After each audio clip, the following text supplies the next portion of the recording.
செல்லும் வழியில் தந்திரமான மலைப்பாம்பான கா அவர்களை சந்தித்தது. அது மௌக்லியை ஹிப்னாட்டிஸ் செய்து பிடிக்க முயன்றது. மௌக்லி தப்பித்தான்.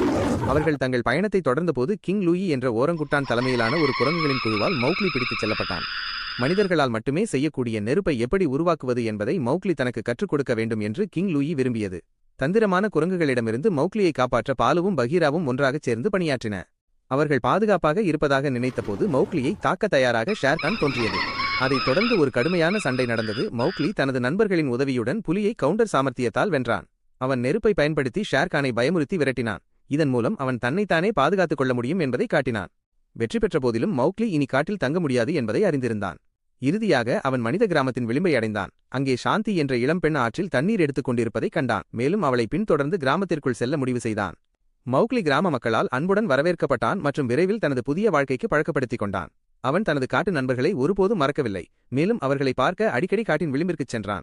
பாலு, பகீரா மற்றும் ஓநாய்கள் அவனை தூரத்திலிருந்து கவனித்துக் கொண்டன. மௌக்லி எப்போதும் காட்டின் ஒரு அங்கமாக இருப்பான் என்பதை அறிந்திருந்தன. இப்போது மனிதர்களுடன் வாழ்ந்தாலும் மௌக்லி காட்டின் பாடங்களை நினைவு வைத்திருந்தான்.